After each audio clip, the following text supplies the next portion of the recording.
别墅里面唱 K， 水池里面饮龙鱼。我送阿硕茶具，他研磨下笔，直接给我4个字：帅。大展宏图，大师亲手提笔字，大展宏图，搬来放在办公室。哎，大展。Oh my goodness! Hello, sweet world. It is. I don't have a calendar anymore on my computer, so I don't know what date or time it is. It is August 15th, 2025. Welcome into this Twitch stream that keeps on going. I ran a bunch of Windows debloat tools, and in the process, I clicked on removing my notification tray and calendar. Because they're combined together, and something has happened to where that stuff is like, no matter what I do to enable it, it's gone. If I try any Windows setting, I try registry changes, I try all kinds of stuff. I go to the tool itself and do the, undo the tweaks, dialog options and all this kind of stuff. Nothing. So of course they tell you to create a restore point as there's any number of videos on the stuff out there that talks about this, about how to go about this, and that you definitely want to start with a restore point. So I could restore, but I also don't want to then have to do a bunch of shit again. So I'm just living without a calendar at this point. I'll just get the date from elsewhere. Hi, it's been a while. It's been a week. Man, what's been going on? I've been figuring out some weird stuff with this room. So, I mean, there's one thing is that it's, big and echoey. The other thing is that certain games that pull a lot of power cause the lights to flicker in this room. Cause the lights that are plugged into sockets to flicker. Lights that are plugged into USB slots and are, drawing power, I guess, from either the monitors or the PC are fine. They don't flicker. But just regular lamps that plug into the wall do flicker. And so I went out and got a 20-foot extension cord, or like a 20-foot surge protector with a 20-foot cord on it, and plugged it into another circuit somewhere else in the place. And then ran that in here and moved things over and made sure that the lights are separate from the PC and whatever. That seems to have fixed the issue. It's only some games. It was Peak in particular that was causing it. And it's like it's a very quick flicker. So it's very like you can barely notice it. What would happen is because you're, if you're playing a game or something like that and you're really focused, the flicker will happen over here somewhere. And it'll be so fast that it'll just cause your eye to twitch and you won't know what happened. And that kept happening. I didn't know what was going on. So I had to I was like, and then it started to, I started to think, oh, maybe there's lights flickering. And so I just sat over here and stared at the wall while running Peak to try and confirm or deny whether this light is, and it was. So there's that. Not much else. I haven't really been playing any video games. I've been going to the gym more and more. I've obviously scaled down how much I'm streaming because, sitting for so long for me is kind of unhealthy for me. I can't do it. I just can't do it in more ways than one. But, start with physically. It's sitting for long periods of time at work anyway. And then having done that for exam preparation, all this kind of stuff, was really bad for my health. At first it was breathing, which has gotten a lot better. I've quit a lot of the things that would impair breathing, such as smoking and all this kind of stuff. But like all of those were vices that I had for so long. Heavy drinking and pretty heavy. I don't know, maybe medium smoking, because I needed a way to get through that shit. And it was always the way for me to get through stuff. Always, ever since I was younger anyway. But yeah. Then you quit that stuff, and then you realize, like, well, what else do I do when I face any sort of stress? Like, what do I do, right? So the gym, I've finally taken this to that, and it's not like I don't enjoy it. I don't really like. I'm not super psyched to go in there and do all this kind of stuff, but mostly because it's like I don't want to deal with all the gym bros and the gym girls and all this kind of shit. They fucking suck. But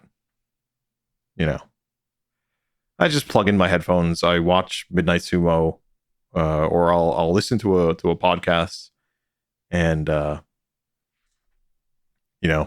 up a Twitch stream on Chrome browser, and mute it so that I can have video playing and audio coming from somewhere else in the phones, and that seems to get me by.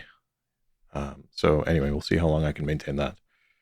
But it's been good so far. Also, just maintaining a calorie deficit, so I can try to lose some weight here. I think I've gone down about 5 pounds since I last weighed, which maybe a week ago, 2 weeks. I don't know. It fluctuates all over the place, but I was definitely 250, and I am now 245 according to the scale today. But it'll be different when I wake up in the morning. It'll say something else. So we'll see where that goes. Still maintaining, calorie deficit, and I'm really eating only once a day. I'm trying to make it twice a day. Just to, I buy food, I gotta fucking eat it before it goes bad. But no, I mean, I should eat like at least one salad and one square meal.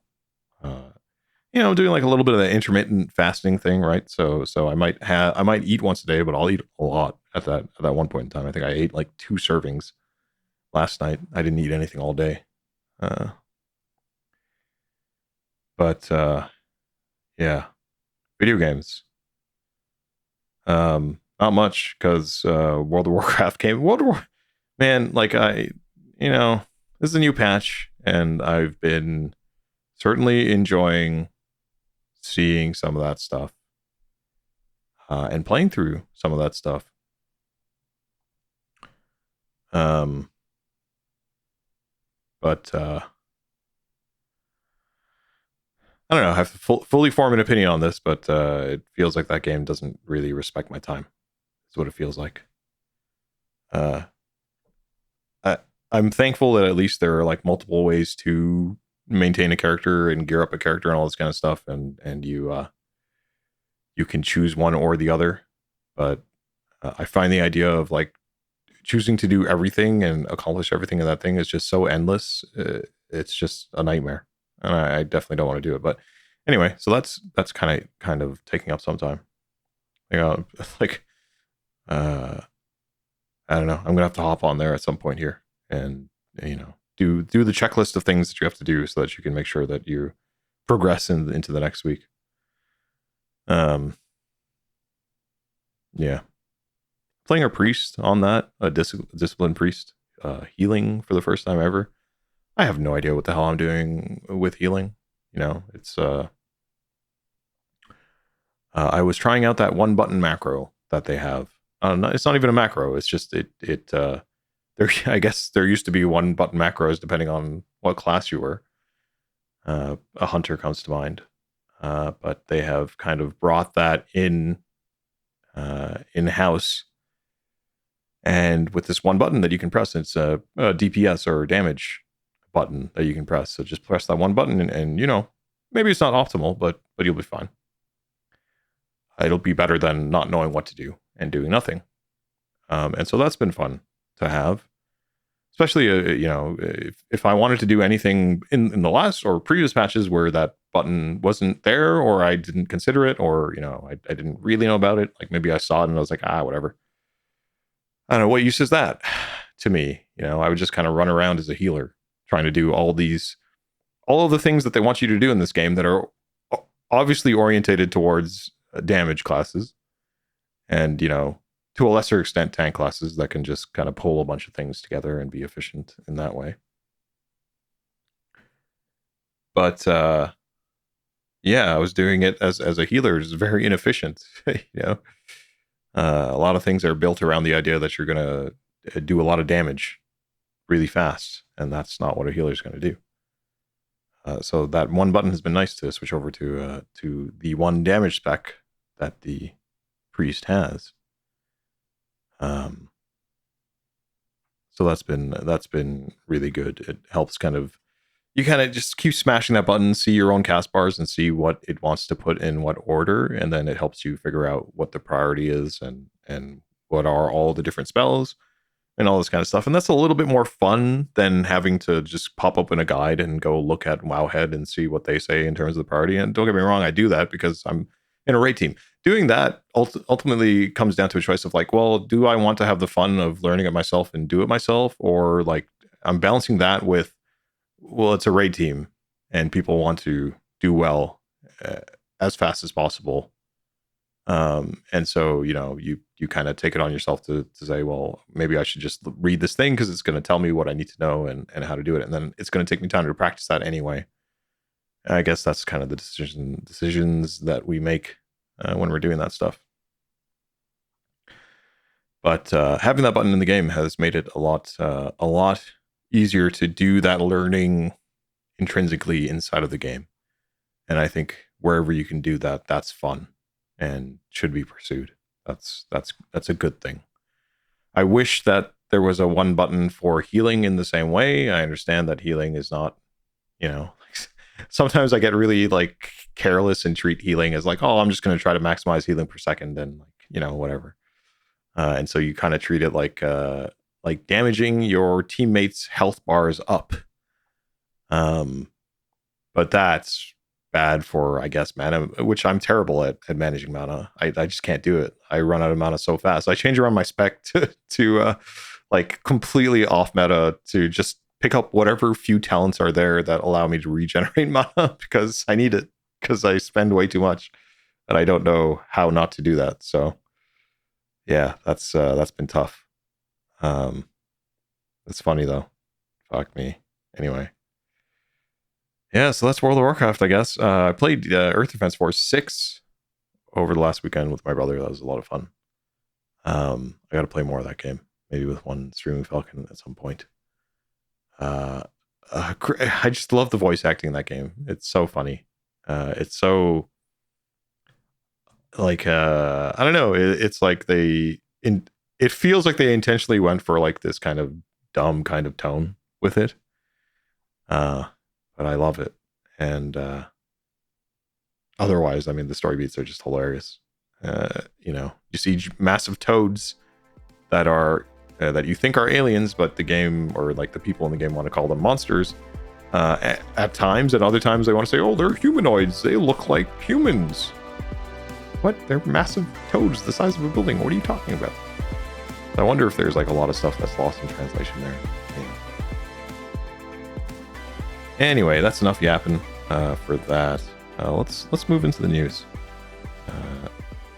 Maybe a few things here to cover before we play Pokemon Yellow. Oh boy, I need to get a window open.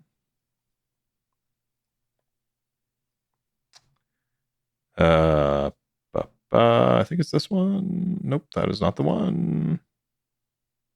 It's this one. Yeah. Blueprint Supreme, by the way, that's the song that I was playing earlier. It's a good song. I like that song. We'll start with Game Industry Up is. So there was a Devcom over here. There was a speaker survey that highlighted mixed attitudes towards AI. I thought this was interesting. Let's see here. Devcom speaker survey revealed that 33% of respondents want to use AI as little as possible, but 32% see a use for AI in coded production. So that's, you know, a third and a third, which is interesting to see. Only 11% want to see AI used in art and animation, while fewer than 10% want to see it used in marketing and communication. And the figures fall around to 3% for narrative design. And that also makes sense because, artists don't want AI slop to replace art. And I don't know. I don't know if it is, broadly speaking, that people who appreciate art don't want AI slop to replace artists. I'm not sure where the consumer crowd or like just the other side of that crowd falls on that. But if you're a real appreciator, then I would assume not. If you're somebody that just, doesn't really care in one way or the other and just needs to be able to get something to use something, which something inside of me wants to feel like that's the broad, that would be the bigger slice of the pie anyway. That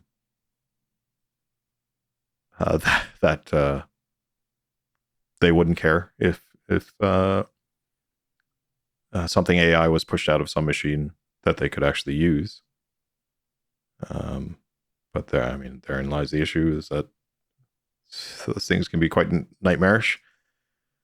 And then, fewer than 10% wanted to see it used in marketing and communication also makes sense because you're communicating with a person. There can be such a negative reaction to this stuff. And also it just comes off as impersonal. And probably the best way to make a sale is to be human and appeal to the buyer's humanity, would be my guess. And 3% for narrative design, which is, very, very low, but sensible.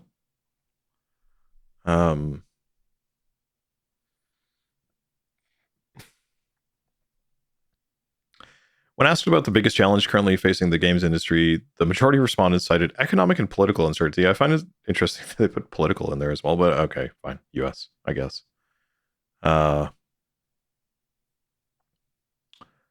And market saturation is the next biggest item for challenge, and followed by development costs.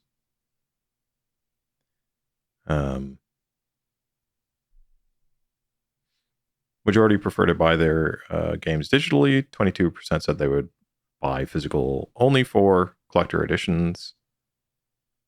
Let's see here. Yeah, that's about it. Some interesting stats there, but interesting to see that it's being used, at least in this, from the people surveyed, right? A third admitted to, responded that they were using it in code and production. And like, to some extent, it kind of makes sense, right? Like if I'm writing like if I'm writing something in Power Query in M, and I already have my if-else statement built, and I know that I need to do this particular thing, and it's just iterating and iterating and iterating, do I really need to sit there and keep typing that thing out, or can I plug it into some bot and say, hey, look, this is the thing, iterate, and give me a copy-paste type of workflow, right? And that's kind of what they're saying. Any copy-paste type workflows, not mature enough to handle whole tasks on its own. So yeah, it is being integrated into workflows. Make no mistake about it. I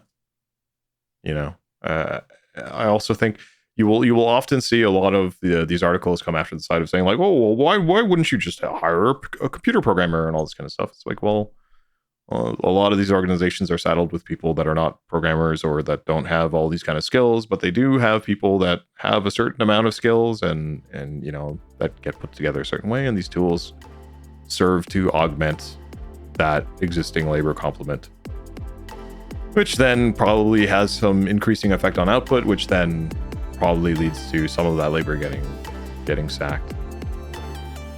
This is kind of how I view how that works. Let's move on.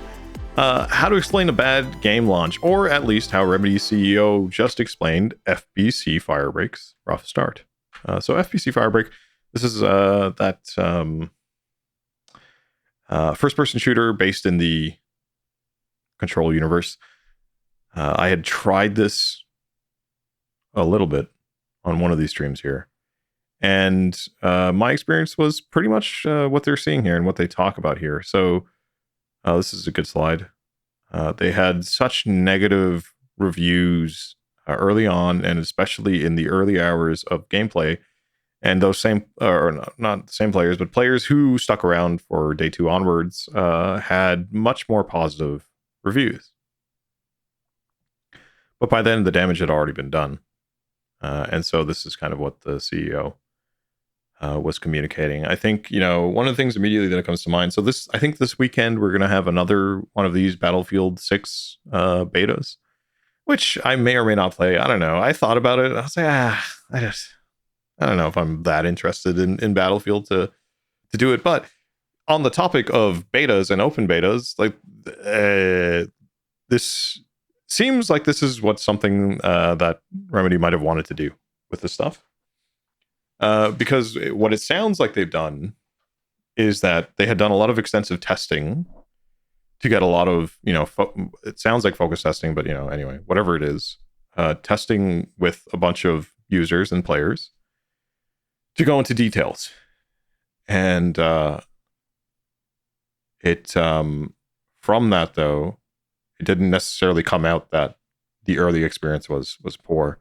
And I wonder if you had just somehow managed to open this up on a large scale for an open beta, if you would have been able to get that kind of feedback back. The problem there, though, is that you can open yourself up to that much feedback, but do you have the people and the ability to ingest that feedback and do something with it? Or is that just going to absolutely overwhelm you, which very well could be the case. So yeah. And yeah, I mean, there's nothing to delay. They didn't know that slow early kind of crawl was going to be so off-putting to a lot of people.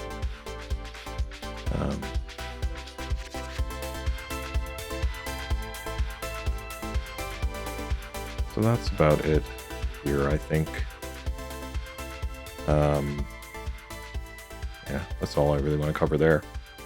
Zynga Poker launches on Steam with crossplay enabled is the next thing. I mean, there's not really much else to say here. Hey, look, it's another mobile game coming on Steam. I just think there's Uma Musume is another game that's on Steam, right? These at what point do these become, or do these things need to become regulated as if they are gambling? And I feel like the only reason we're not going to get there is because the regulators are too old, or will take just way too long to catch up to anything. But I'm not about to go onto Steam and open up Zynga, but I could imagine that somebody who likes to play poker maybe already has this on their phone, maybe has Steam, decides to throw it on there. Maybe somebody on Steam's looking for a poker game. There's like Five Nights at Freddy's or there's a bunch of different things, but now you can play real poker and spend money and lose your money. I wonder if they have built-in debt lending. They should build that into the game. Oh, you ran out of chips? No problem. Here you go. Here's a firm.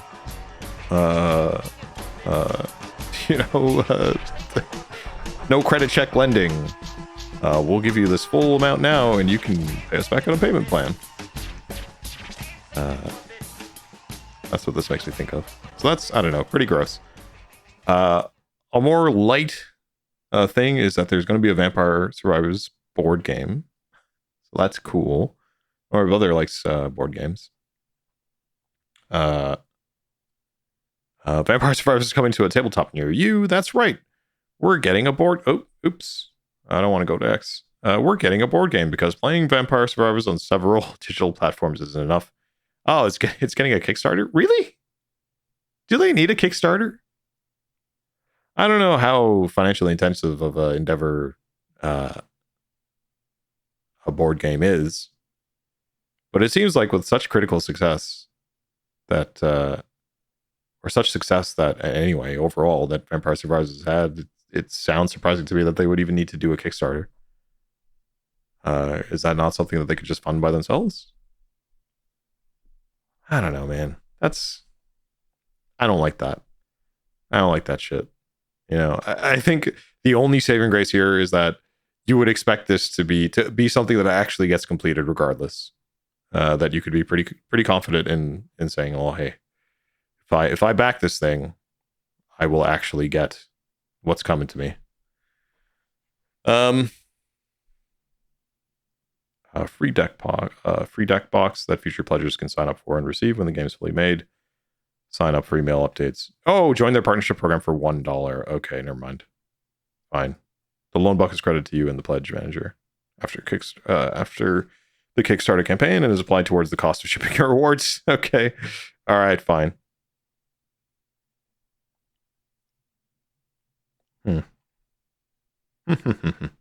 Okay. Well, I mean, hey, it's certainly one way to go. And of course, I don't have all the facts, so who am I to say one way or another? Well, let's move on. This is next one is, again, I think this is GameIndustry.biz. It is. We're back to Marathon, which got delayed because I think they were using AI stuff for their art and got called out on it by fans, and that had enough negative impact to cause them to delay things. Yeah, it's indefinite delay back in June. Sony's CFO Lin Tao confirmed that Sony expects Marathon to launch within this fiscal year, but reiterated this is not a commitment. Okay, good. We believe it'll happen, and if it's canceled, we would need to do a revision of the valuation. However, as of now, it's not expected. Okay.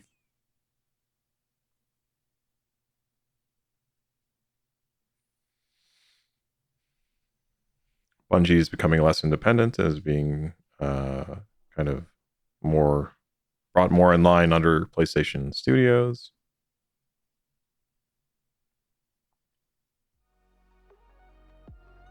Okay, there's not a lot of meat on the bones here. It's just a CFO giving talking points. And that there are many issues and that we should learn from our mistakes. And make sure that live service content is introduced with little waste and that it's more smooth when they do it. Okay. Another one, staying at GameIndustry.biz, discoverability is the industry's Achilles heel, marketing survey finds. 31% of survey respondents expect it to be the biggest challenge this year. This is by Vic Hood. This is the creative comms and marketing agency Bastion, right? I think I've seen Bastion a couple of times here from some of the stuff. It has an annual video games marketing survey. 75 developers and publishers about their structure, company structure, games, current approach to marketing, and so on.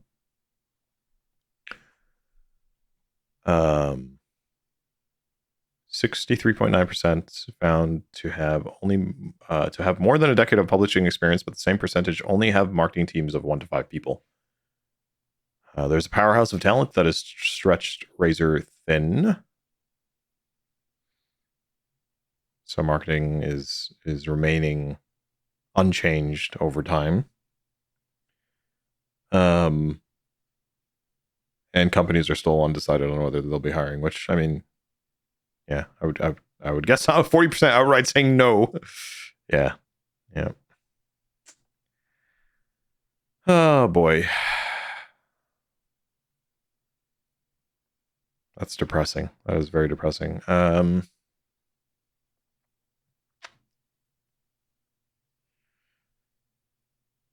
Yeah. But agency spending has increased, with the majority of respondents answering that their company has increased agency spending significantly. Less marketers are decreasing agency spend too. And this kind of makes sense. It always strikes me as like a lot of these companies that are in it seem to, like, if there's something that non I want to say non-core, but I mean selling is core though. So yeah, I don't know. That's kind of weird that they go through agencies. I don't know. I don't understand that. Only 36% of respondents felt that their current budget is adequate to meet their marketing objectives. And that's down from 60% last year. Marketing budgets, 81% of respondents have a marketing budget under £500,000.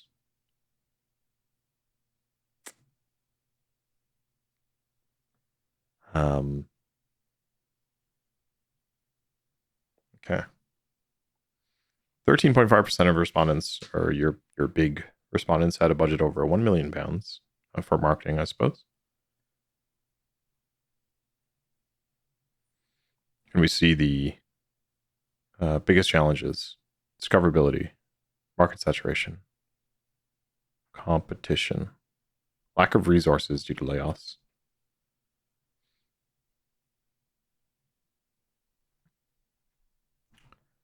Yep. Oh, so discoverability no longer is just about being seen. It's about owning the spotlight in an overcrowded market. 25% of respondents believe organic influencer marketing is the most effective. Interesting. Again, that's something that we were talking about the other day. Thinking about that game that's Streaming Falcon there has been playing,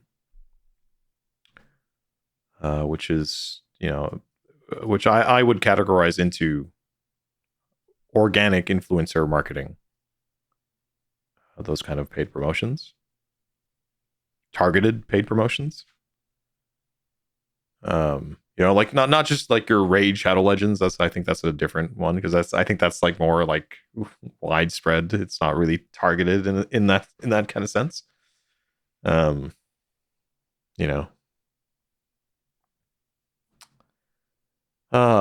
industry is shifting fast. Budgets are tighter. Competition's fiercer, and the fight for attention has never been tougher.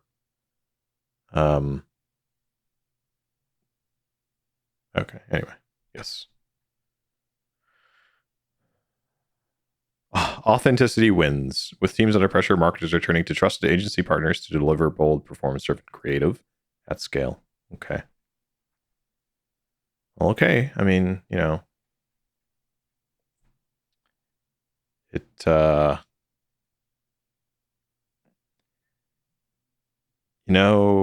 this just makes me think that there, you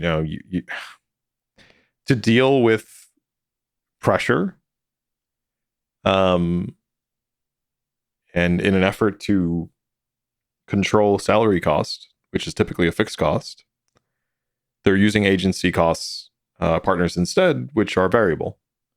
I mean, they might be like mixed, or there might be a set term or something, but I think you can kind of think of it as variable, in the sense that you will hire them for a specific thing for a specific period of time to do that job, and once that job's done, it's done. Right, and so there's a lot more control around how long you're going to bear that cost, and for what exactly. And surely you have to have in-house as well, but the relatively fewer people that you will staff in-house will have a role in sort of working with agency partners. That's how I would envision it working out, and that would kind of, quote unquote, optimize that cost. Yeah, interesting. Okay. Another interesting one. So this is Adam Boyes, who is well known in this industry. Used to work at Iron Galaxy and so on, all kinds of places. Midway, all kinds of places, and had recently started this Vivrato Games consultancy, which kind of aimed to be a consultancy that is kind of in the business of helping the games industry and whoever is purchasing their services to become more sustainable and to develop strategies that will work over the long term.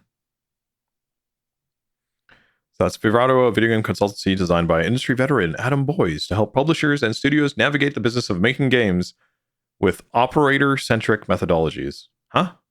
What does that mean? Today announced 9 new additions to the team. I couldn't go to these links. They have all these links to these people, but we'll see. This is Connie Brammeyer. It's all kinds of Disney, Amazon, Universal, Vivendi. It's like an IP executive, I guess. Bruce Grove, tech expert. Stefan Lampion, global market expertise. John Lander is I was going to say a business specialist, but like the video games business specialist. Tracy McCarrigan, comms specialist. Douglas Morin, a business guy, basically. Don Scheller, finance, PlayStation. Finance and M&A, mergers and acquisitions. Mark Stanley, vision. So an executive, I guess, about general business. I don't know. But all of these people like extensive experience in video games. And Marcus Windlin, again, just business partnership strategies. They're offering a suite of transformative content offerings to provoke better conversation across the industry. Coming late summer, hosted by games media veteran and producer Andrea Ren, or Renee, I'm not sure how to pronounce that either. Sorry for that. Known for her sharp interviews and deep understanding of both creative and business sides of game development, the New Solutions Series podcast will share best practices and insights from inside the gaming world. Oh, interesting. I like that. I like that a lot. I'm glad that they're doing that. I think that's going to be something fantastic to listen to. Gives me more fodder for throwing something on the gym so that I can, when I'm in the gym, so I can ignore all the gym bros and the gym girls that are fucking constantly slamming their weights on the ground and on the racks. Oh, fuck's sakes. All right. Anyway. Oh, that's cool. That's cool. I'm really looking forward to that. That's going to be good. I'm just going to send a chat message to myself so that I know I gotta keep an eye out for that thing. Okay. And then finally, just wrap it up with Gamescom. Gamescom is around the corner. I think that's cool. I thought about going to not going to Gamescom, but somehow getting involved. I think, you might be able to get day passes or I think there's online passes. I'm not sure. But I decided against it this time around. I decided against it. I hadn't even had time to think about it, really. There's just been so much going on or yeah. Anyway, not this time, but maybe sometime. Who knows? Really, who knows? Not this guy. I don't know. We'll see. But yeah, anyway, either way, that's exciting. It's a 2-hour show that will feature new game reveals. We have opening nights on Tuesday, August 19th. 2 p.m. Eastern. Actually, that's okay. That's a good day for me. And that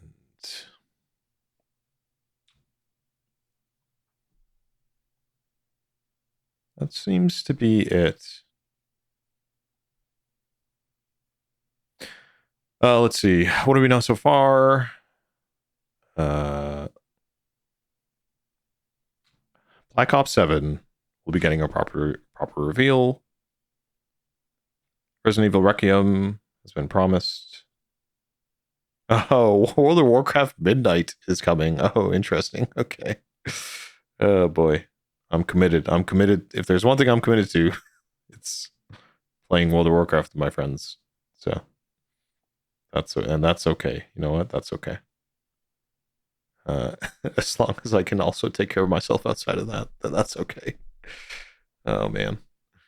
Oh no, thanks. Okay. Let's see. Some pop-up came from VGC. All right.